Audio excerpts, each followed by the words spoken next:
Good morning, good afternoon, good evening. It is such a delight for me to welcome a very special guest today, Pariya. Pariya, welcome to you. Please start telling us, what does this name mean, Pariya? Pariya. I want to start with something controversial. It's a name that I have given myself in my early 20s. Right. It's a poetic name. It means fairies. And those of you who might know Iranian culture, one of the famous poets, contemporary poets, had this as a name of a long poetry, which I picked as my name, as the start of Beautiful, my new beautiful. journey. Love that. By the way, that's the same word in Hindi, and I'm guessing Mm. even in Urdu. Pari is a fairy, Yes, so yeah, it's that's basically it amazing. means fairies. Like Pariya means a couple of Paris, Fairies, yeah. like A fairies. lot of fairies, yeah. Lovely, lovely. Yeah. Well, a very warm welcome to you, Pariya, on Yeah. on the Wonder Woman podcast. On Wonder Woman, as you know, we're very keen to share stories of inspiration, but also share stories of challenges and how we overcome those as high-skilled immigrant women. Can you chart for us, Pariya, what has been your journey as a Wonder Woman?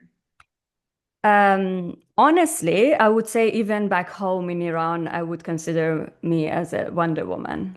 Sometimes you do that migration or that move from where you are, from the culture that you are born into, and then move to more towards yourself. For me, that journey started already back home in Iran when I was living with my parents. But then in my mid 20s, I realized that there is this sense of that I have outgrown this culture and I'm ready to learn something more. I'm ready to not only pursue my dreams in terms of career and education, but also to explore the world and to live one of my top values, which is freedom, something that I felt like I will not be able to live and I will not be able to be true to myself in that culture, being born into a religious background. And that's what basically motivated me to pursue this and to move to Sweden. That was 18 years ago, exactly 18 years ago. That's my story in a very short, but I would love to talk about all ups and downs of what it has been like Yes, to yes, move. definitely. Let's get into that, right? Um, can you think of a turning point or a moment that you felt after you made this decision, maybe that you are Mhm. going there, you came here in your mid 20s, as you said, almost a Mhm. couple of decades back. Mhm. And as you started living life in this new, country, very different Mhm. culture, what are maybe one or two turning points that you remember were very impactful for you? For me, the learning that if I stayed having the mask on because I didn't want to disappoint people, and in this case, my close family, my parents, which I love and I have a very tight connection with, that realization that saying yes to them because I didn't want to disappoint them, that means saying no to myself. I personally believe that I have this one precious life. And that was a turning point for me in my early 20s that I realized that if I keep saying yes, if I stay here, because I don't want to leave my parents, because I don't want to disappoint my parents, and say yes to the values and to the style of lifestyle and to the style of living and the dreams that I had outside of Iran, that was basically preventing me from living true to myself and preventing, as I call like the me appreciating the gift of life. You know, life is a gift, and I see it as our own responsibilities and the top responsibility that we have as human beings to live it to the fullest. And for me, in that early years of, I think I was 22, close to the year that I picked my name also, as starting on this journey of, okay, this is what I will do one day, I will move. So that was the turning point, learning to say no to what didn't resonate with me, and at the same time understand what is that I want to say yes to and move towards that, take action towards that. Mm. And what were the sort of support mechanisms that you relied on, besides your own conviction? Mhm. Were there any ways in which you were supported in this decision and implementation of that decision? Yeah. I would say something that it never gets old is surrounding yourself with people, with the communities, with people that have either walked that walk or are on the same journey. It's something that I always talk with my own clients about environment design. And part of this environment design that can help you achieve your dreams, it's people that you surround yourself with, your social environment. And I would say the friends that I had back then, which many of them really shared my values, the way I looked at the world, the curiosity that I had for learning, for growing. I would say that move and that courageous step that I took, which was super scary, would have never happened if I was not surrounded with people that were like-minded, with people that were as curious as I was. Mm-hmm. I mean, this can be, and I'm sure was quite a challenging journey with many ups and many downs, right? I Mm. mean, the highs and lows are a given in this sort of a journey. Was there a time, Pariya, when you almost give up and then you still decided to keep going? That was right after, like, I decided that I move. I had got a job in Sweden. I was already packing. I had this moment one evening. I looked at my mom, which was 60 plus, and I kind of had this moment of, what if she needs me and I'm not here? That sense of guilt, tremendous guilt of, yes, I'm appreciating my own dream. I'm taking a step and taking responsibility for my own future. But what about this beautiful woman who has loved me whole my life? That was basically the moment that I almost canceled everything. I called a dear friend of mine that I'm forever grateful for. I told her, this is the feeling that I have. I feel like, what if my mom gets sick? What if my dad gets sick? And I'm, miles away. What if I cannot be here for them when they need me and they get older? And she told me, if you stay true to yourself, if you live a life that you are fully fulfilled and energized, you will definitely are able to give more to people that you love. And I think that's like, it might look like a cliche that nowadays you hear a lot in social media, that fill your own cup before pouring for others, but that never gets old. And it's so true, because that's what happened for me. If I would have stayed in that context, if I would have lived the double life, as I call it, that would drain me, that would exhaust me, because I was putting a mask that I felt like I was not living true to myself. And I wouldn't feel free and curious as I was, and that as I was growing, then I would definitely not be here, be able to support them. And that's what happened after moving.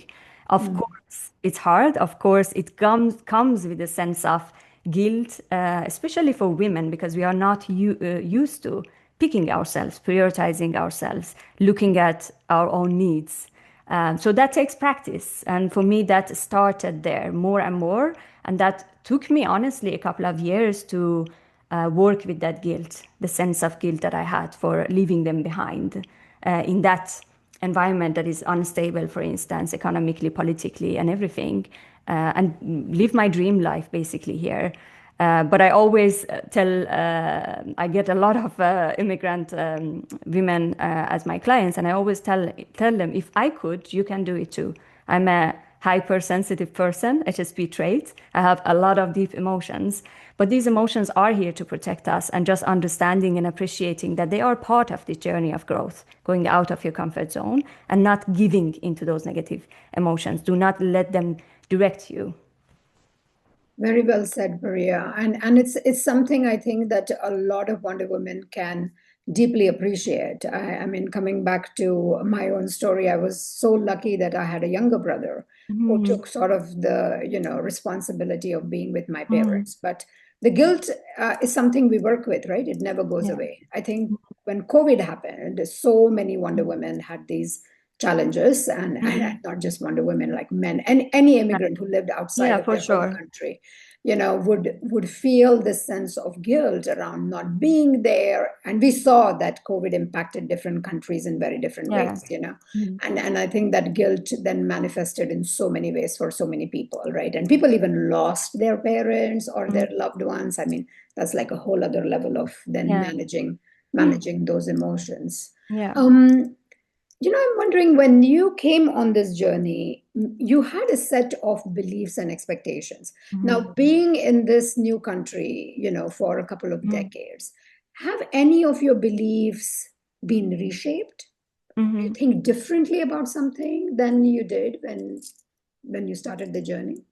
I think the most interesting one that I think your audience may wanna need to hear is the emphasis on integration.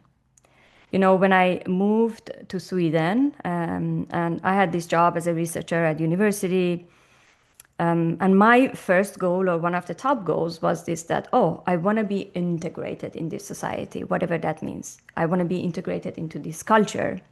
But following the same topic, as I said, that it's also important to understand what is that you are saying yes to. And if it is true to you, when you move, you bring so many beautiful things from your past, from your culture. You have your own sense of, like, this is what makes me me. And for me, the word that we use, the integration, comes with a big assumption that you need to dissolve in the new culture. You need to dissolve in the new values.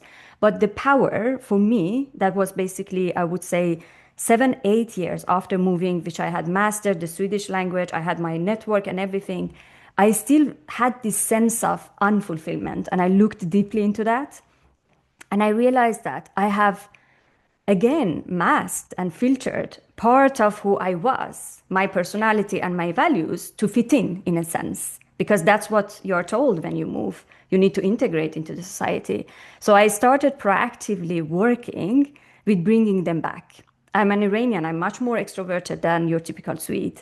I don't mind saying hi to people in coffee shops and on the street. That's a big part of me. And masking that and not having that in the Nordic culture that is very different than how I was brought up, that basically made me shrink myself, if that makes sense. And when you shrink, when you dim your light, that's the worst thing. That basically defeats the purpose for me to move from a culture where I felt that I needed to mask what I believed in and how I wanted to be, end up somewhere that was one of the most free countries in the world, and still doing that because I wanted to integrate or fit in. So that started to change, and I'm so grateful that that happened as part of my growth. And nowadays I'm connected to this multicultural network of people, some Swedes, some expats that share my value. So it's not about where we come from. It's not about if we are immigrants or expats or not. It's about what we share, what is that we value, what is most important for us in this world, what is our curiosity about. So I think those things definitely are the most important things. And that's the shift of belief that I had from emphasizing on integration to emphasizing on you from within, what makes you you, and really own it. Own your Yeah, voice, yeah. own your power, own your background and story. And that's also something that I always, as one of the things, is that you different, you being unique, that's your power, that's your uniqueness, and embrace it, own it. Very much, very much. I mean, in the book interview, so I've done around 60 interviews of women who are highly Mhm. successful in, being in a new country and then founding businesses or being in top level corporate jobs or Mm, whatever, nonprofits, right? But people who actually overcame all of these challenges. mm, And one of the themes that gets mentioned again and again is this role of being a bridge rather than integrating or mm, dissolving. mm, You are a mm, bridge between two cultures, and being fully aware that you are you, and then mm, you bring your home culture, and now you are in many of them. Again, it depends, right? There are mm, phases. You might be in the first 5 years, you might be in the first 15 years, you mm, might be 15 years plus in a country.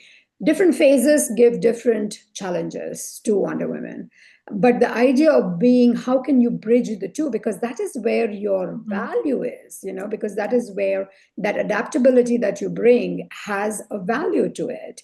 But it doesn't mean dissolving yourself and becoming more like Mm, the other, right? It's really keeping both of mm, these mm. ways of being alive. So Yeah. great to see that is your experience. And I wanted um just to add that it shows itself as a powerful aspect of you, both at work and at home. Bringing that also your profession to your professional life. It's not only about your personal life and how you show up in the network of friends and your community, but also at work. That can be your superpower. Yes, and it is quite counterintuitive Mm, because mm, you are told that if you become more like everybody else or the majority, mm, then, and if you quote unquote fit in, then you will be valued by the system Mm-hmm. and you will, progress, whatever progress and Mm-hmm. success means, in different contexts. Mm-hmm. But the experience of a lot of women who actually make it, to those ranks or to those, Mm-hmm. success markers, if I can call them, is that they really retained their identity and that Mm-hmm. they really retained their power and did not become more of the same, because you'll never actually become you'll always be a weaker version of, if Yeah. you're trying to Someone integrate. else's. Yeah. Yes, it will always be a weaker version of Mm. someone else's culture, right? So it's much better to say, but again, I also know that you, for example, Mm. are no more just an Iranian. I'm no more just an Indian. I've lived here in Mm. Switzerland for 25 years now. Yeah. And when I go to India, I don't feel very Indian. And of course, in Switzerland, I do not feel very Swiss. So I think that is the conundrum, but that's Yeah. also the beauty, because we maybe do not feel that sense of belonging in one place or the Mm. other, but we do feel that for Yeah. both places, once we are able to come Mm. back to ourselves and our Yeah. strengths. So that And resonates, mm. definitely with some of the themes of my book. Yeah. And I think Um, that's the beauty of the world we live in. It's not, it's a global world. I'm a global citizen. It's not anymore about the borders of a country I call Iran or a border of country I call Sweden and the culture that comes within it. It's more beyond that. It's about us and individuals and how we connect, like you and I connecting right now from two different countries just thanks to social media. And that's something that we take for granted, but it's like so powerful that we have not had a decade, 2 decades ago. It's just moving in that Definitely. beautiful direction and the magic that we can create if we forget about all those labels and learn to look more within and in connection with the other. Definitely. What is a new project or an initiative, Pariya, that you are currently excited about? I would say these learnings that I've been in tech for 25 years. I've had my own tech consulting firm, very successful and all that. But I always knew that this bumpy road of me becoming who I am today, from an anxious girl, silence girl, to the woman that I am today, I want to transition this and I want to teach this to other women. And that's my project now. So I have transitioned fully from tech now to what I call life and career design for mainly women, ambitious women, because we have so many talented women that are still in that journey and needing the right support. But the beauty of this is that because I have the engineering brain, which I have always, loved what I have studied in design and tech, bringing what I have learned in my PhD research and what I have done research on, plus what I have used to create irresistible digital products into my coaching. So basically, I bring a lot of tools that might sound counterintuitive, might sound very like digital from tech world, but I use that into my coaching, teaching my clients to shift the way they think and problem solve. And that problem and that design challenge is your life, who you want to become, what you want to experience. And I bring that into my coaching. And that makes my heart full. Basically, that's my Wonderful. passion, has been my passion since my teenage years, when basically I started saying that if I want to live, if I want to give into these fears or anxieties or like the silence that I had as a girl in that culture, then I would never live true to myself. So that's a continuation of the same journey that I started, and I started learning and sometimes learning by doing, sometimes by not getting the right support. I talk about this that I had a therapist when I moved to Sweden, a Swedish 60-year-old guy that told me that it was not feminine to be this ambitious. And that stuck with me. And I was like, I want to be the support that I didn't have. I was told that it's feminine to shrink, even in Sweden. So I want women to get that support, and I want every woman to know that they are powerful and amazing, and they can take this space, and they should take the space that they deserve. Wonderful. Thanks for that. One last thing I'll ask you, somebody who is at the moment at crossroads, somebody who probably struggling to see that light at the end of the Mhm. tunnel, Mhm. maybe yet another rejection for a Mhm. job, maybe the fear of being deported, which as we know is Mhm. very Yeah, real for yeah. so many immigrants. Mhm. What would you say to such a woman, such a wonder woman? I think trusting ourselves. That's the most important thing. It's one of the first things that I also work with my clients. Why? Because if you trust that you will handle it, no matter what happens, you have done so much to be here. I'm sure many of your audiences are those type of women that sometimes, you have done so much, but you forget so many challenges that you have come across and so many things that you have learned, so many skills that you have, and just trust that whatever happens, you will handle it. And that self-trust goes a long way. I always also tell my clients that my life changed when I stopped waiting. I stopped waiting to become more confident. I stopped waiting to be ready, and I stopped waiting for life to become, to settle. In a way, when you are young, you think that, oh, I'm going to run, study, do things, move until to get to that sense of settlement or fulfillment. But forgetting that it's all about these beautiful little moments that we have around us. Even if we are going through big challenges, there's always something to fall back in that appreciate it, celebrate, and also trust that you will handle this. You have come a long way, and you continue doing that. Thank you. Thank you so much for today, Pariya. I wish you Of a very good course. I'm happy to be here. Thank you.